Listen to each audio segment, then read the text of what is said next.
Solid state में next topic है density of unit cell, यानी कोई भी जो यूनिट सेल है उसकी डेंसिटी फाइंड आउट करनी है।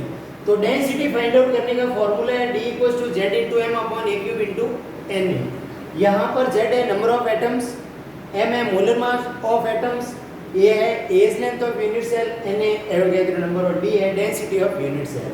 तो यहाँ पर इस फॉर्मूले में D होता है density of unit cell, M होता है molar mass of atoms, molar mass of atom, A होती है एज लेंथ ऑफ, ध्यान रखना A होती है यहाँ पर edge length of unit cell,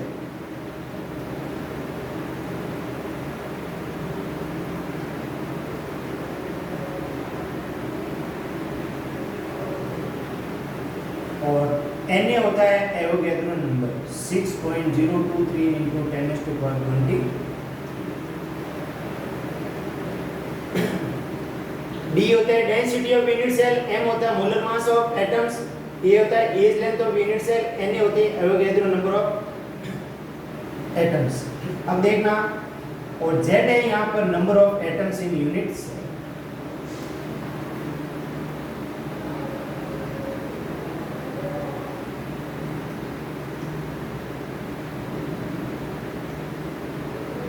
number of atom in unit cell. अब जब इसके में न्यूमेरिकल आएगा कोई, ध्यान रखना फॉर्मूला बहुत सिंपल है, D = Z × M / A³ × Na। ये D density of unit cell, Z is number of atoms, M is molar mass of atom, edge length of unit cell, Na Avogadro number. अब आपको अंदर ध्यान रखना, इनके अंदर ये वाली वैल्यू तो फिक्स है। अब यहाँ पर ये जो चार वैल्यूज दे रखी है, density, number of atoms, molar मास और एज लेंथ, इन चारों में से किसी भी तीन की वैल्यू आपको गिवन होगी, एक की वैल्यू पूछेंगे। कोई भी तीन की वैल्यू है, जो मैंने चार टिक किए इनमें से तीन की वैल्यू न्यूमेरिकल के अंदर गिवन होगी, एक की वैल्यू आपको फाइंड आउट करनी है, ठीक है। अब देखना, ऊपर एक न्यूमेरिकल दिया हुआ है, an element with molar mass 2.7 × 10⁻² kg mol form a cubic unit cell with edge length 405 picometre. Its density is 2.7 × 10⁻³ kg/m³। What is the nature of cubic unit cell? अब इस क्वेश्चन में क्या क्या गिवन है पहले तो ये देखना अपने को। इस क्वेश्चन में गिवन है पहले तो मोलर मास। मोलर मास का मतलब आपको कैपिटल M गिवन है। कैपिटल M कितना है? 2.7 × 10⁻² किलोग्राम पर मोल। सेकंड क्या गिवन है यहाँ पर? एज लेंथ कितनी दे रखी है? 405 पिकोमीटर, यानी स्मॉल ए ये दे रखी है 405 पिकोमीटर। इसको मीटर में कन्वर्ट करेंगे तो आ जाएगा 10⁻12 मीटर।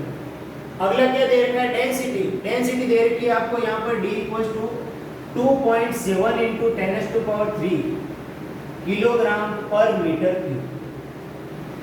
अब फाइंड आउट क्या करना है? Find out the nature of unit cell. Nature of unit cell का मतलब है कौन सी यूनिट सेल है, FCC है, BCC है, SCC है, वो है। अब आपको क्वेश्चन यहाँ डायरेक्ट नहीं देके find out the value of Z। अब इस क्वेश्चन की लैंग्वेज के द्वारा पता करना है कि क्या पूछा है।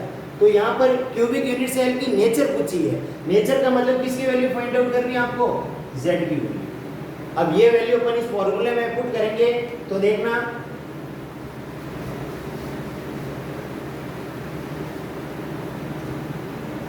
डेंसिटी कितनी गिवन है यहाँ पर? 2.7 × 10⁻³ Z की वैल्यू फाइंड आउट करनी है। मोलर मास कितना दिया हुआ है? 2.7 × 10⁻²।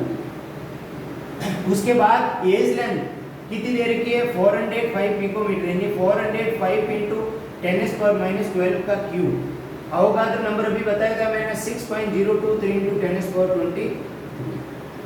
अब देखना यहाँ पर Z की वैल्यू फाइंड आउट करनी है तो ये हो जाएगी Z = 2.7 × 10⁻³ मल्टीप्लाई में 6.023 × 10⁻23 और ये इसका क्यूब 405 × 405 × 405 और ये -12 इसका भी क्यूब 10⁻36 अपॉन डिवाइड होगा 2.7 इंटू 10⁻⁻²। 2.7 से 2.7 कैंसिल हो जाएगा और ये -2 है तो यहाँ आ जाएगा -34। अब जब आप ये कैलकुलेशन करोगे तो यहाँ z की वैल्यू आएगी 4 और z की वैल्यू 4 किस में आती है? FCC में, फेस क्यूबिक यूनिट सेल। उसमें अपने z की वैल्यू कितनी फाइंड आउट की थी? 4। तो nature of unit cell is FCC। ठीक है, आंसर नोट करना। इसके बाद अब नेक्स्ट क्वेश्चन देखना।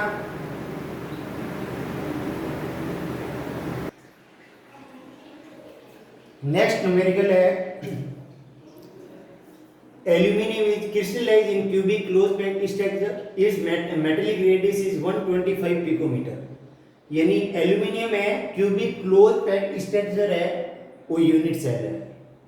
ध्यान रखना, aluminium crystallise in cubic close packed structure, इसका मतलब समझना, इसका मतलब होता है FCC, face cubic unit cell. Its metallic radius is 125 picometre. इसकी जो मेटालिक रेडियस है वो दे रही है आपको 125 पिकोमीटर। अब इसका पहला क्वेश्चन है calculate the edge length of unit cell और दूसरा क्वेश्चन है how many unit cell will be present in 1 centimetre cube aluminium. तो पहले तो ये समझना, ये जो लैंग्वेज दे रखी है क्यूबिक क्लोज पैक्ड स्ट्रक्चर, इसका मतलब क्या, कौन सी स्ट्रक्चर है? FCC, face cubic unit cell है। ठीक है, तो इस कंडीशन में FCC के लिए मैंने आपको रिलेशन बताया था, R इक्वल टू होता है a/2√2 FCC के लिए। तो यहां पर अपन को जो है रेडियस दे रखी है 125 पिकोमीटर। R की वैल्यू अपन को यहां गिवन है, कितनी है? R इक्वल टू है 125 पिकोमीटर। इसको मीटर में बदलेंगे तो हो जाएगा 125 इंटू 10⁻⁻12 मीटर। ये रेडियस है। अगर इसको सेंटीमीटर में कन्वर्ट करें, क्योंकि अगले नेक्स्ट क्वेश्चन में सेंटीमीटर क्यूब की जरूरत पड़ेगी, तो ये हो जाएगा 125 इंटू 10⁻⁻10 सेंटीमीटर। अब देखना, R की वैल्यू गिवन है, A की वैल्यू फाइंड आउट करनी है, तो R की जगह रख देंगे 125 इंटू 10⁻⁻10 इक्वल्स टू a/2√2। √2 की वैल्यू होती है 1.414। तो ये क्या आ जाएगा 125 इंटू 10⁻⁻10 इंटू 2 इंटू 1.414। तो यहाँ पर आपकी जो एज लेंथ है उसकी वैल्यू आ जाएगी 353.5 इंटू 10⁻⁻10 सेंटीमीटर। ये आ गई एज लेंथ। फर्स्ट क्वेश्चन का आंसर आ गया। यानी आपको तो सिर्फ जो है रेडियस दे रखी है, रेडियस के द्वारा एज लेंथ फाइंड आउट करनी है। तो FCC के लिए formula R equals to a/2√2। R की वैल्यू मैंने रख दी तो A की वैल्यू आ गई। अब देखना अगले क्वेश्चन में, how many unit cell will be in 1 centimetre cube aluminium. यानी 1 सेंटीमीटर क्यूब एल्यूमिनियम वॉल्यूम है, उसके अंदर कितनी यूनिट सेल होगी। तो यहां पर देखना, अपने अभी जो आया एज लेंथ, इसका क्यूब निकालेंगे तो उस यूनिट सेल, उस वॉल्यूम के अंदर एक यूनिट सेल होगी। तो इसको थोड़ा ढंग से समझना। यहां पर अपन लिखेंगे इसका जो वॉल्यूम है 353 इंटू 10⁻⁻10, इसका क्यूब वॉल्यूम है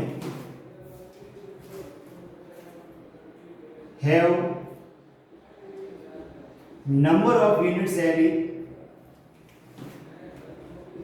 1। तो पूछा कितने, 1 सेंटीमीटर क्यूब में कितना होगा, तो अपन लिखेंगे 1 सेंटीमीटर क्यूब वॉल्यूम है number of unit cell is, यह आ जाएगा 1/353 इंटू 10⁻⁻10 का क्यूब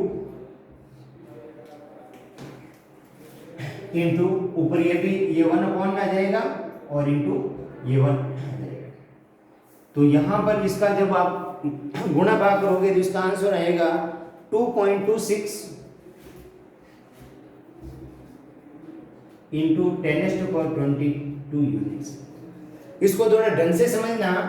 अभी जो अपने यूनिट सेल आई है इसकी एज लेंथ ये है, तो इस एज लेंथ का जब क्यूब करेंगे तो वॉल्यूम निकल जाएगा एक यूनिट सेल का। ये 1 यूनिट सेल की एज लेंथ है, जो 1 यूनिट सेल है उसकी एज लेंथ है, तो इसके वॉल्यूम में नंबर ऑफ यूनिट सेल 1 है। तो ये जो वॉल्यूम निकला है 353 इंटू 10⁻⁻10 का क्यूब, इस वॉल्यूम में एक यूनिट सेल है। तो 1 सेंटीमीटर क्यूब में कितनी यूनिट सेल होगी, 2.26 इंटू 10⁻22। तो आपको अगर एज लेंथ दे रखी है जो भी, तो उस एज लेंथ का जब क्यूब करेंगे तो वो जो वॉल्यूम आएगा उस वॉल्यूम में नंबर ऑफ यूनिट सेल 1 है। अब 1 centimetre cube, 2 centimetre cube, 10 centimetre cube, तो उसके बेस पे अपन यूनिट सेल है उसका नंबर ऑफ यूनिट सेल है वो अपन फाइंड आउट कर सकते हैं।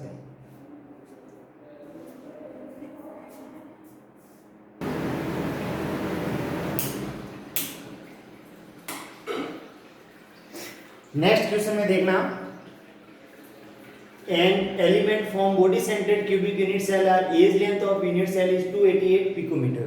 तो क्वेश्चन की लैंग्वेज पे ध्यान देना, BCC है, body centred cubic unit cell है, उसकी जो एज लेंथ है स्मॉल ए, इसकी वैल्यू आपको दे रखी है 288 पिकोमीटर, यानी मीटर में कन्वर्ट करो तो हो जाएगी 288 into 10⁻⁻12 मीटर।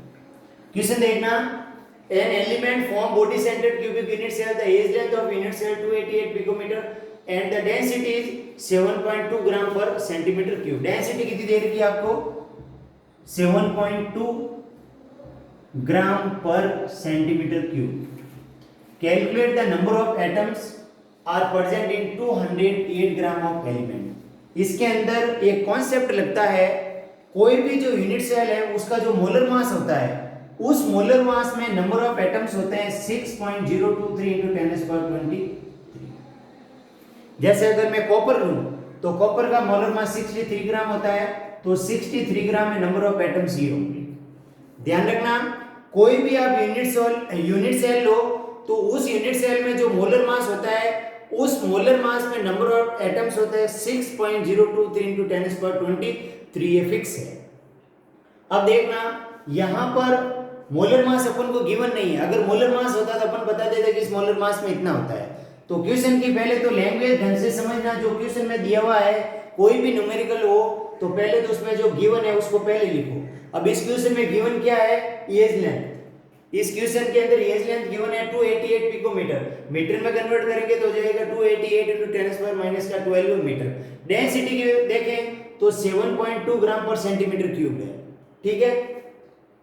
अब देखना, यहां पर एज लेंथ दे रखी है, डेंसिटी दे रखी है, अपन पहले मोलर मास फाइंड आउट करेंगे क्योंकि number of atoms find out करने के लिए अपन को मोलर मास की जरूरत पड़ेगी।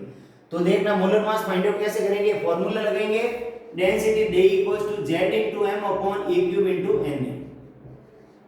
तो देखना, डेंसिटी अपन को दे रखी है 7.2 इक्वल्स टू, अब यहाँ BCC है तो Z की वैल्यू कितनी हो जाएगी यहाँ पर 2, तो ये Z हो जाएगा 2। मोलर मास अपन को फाइंड आउट करना है और A की वैल्यू कितनी दे रखी है 288 into 10⁻⁻12 का whole cube into Na Avogadro number होता है 6.023 into 10⁻23। तो यहां से आप m फाइंड आउट कर लोगे, 7.2 into यह आ जाएगा 288 और 10⁻36 into 6.023 into 10⁻23 अपॉन 2। तो यहां से आपको जो मोलर मास मिलेगा वो मिलेगा 53। मोलर मास की वैल्यू यहां पर जब कैलकुलेशन करोगे आप तो इनके अंदर आपकी वैल्यू आएगी मोलर मास की 51.8 ग्राम, 51.8 ग्राम ये वैल्यू आएगी। इस पूरे की कैलकुलेशन करोगे तो मोलर मास की वैल्यू आएगी 51.8 ग्राम। अब देखना, मोलर मास आगे अब अपन आराम से एटम्स निकाल सकते हैं। अपन क्या लिखेंगे कि यहाँ पर ये जो यूनिट सेल है इसका ये मोलर मास है, तो अपन क्या लिखेंगे 51.8 ग्राम molar mass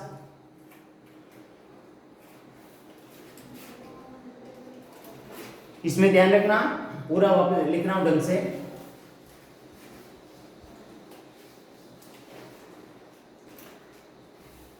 $51.8 gram molar mass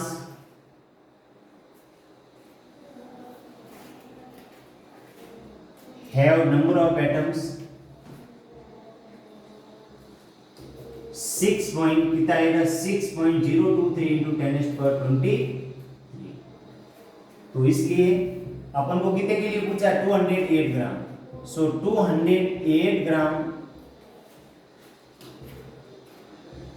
molar mass have number of atom equals to कितना जाएगा 6.023 इंटू 10⁻23 अपॉन 51.8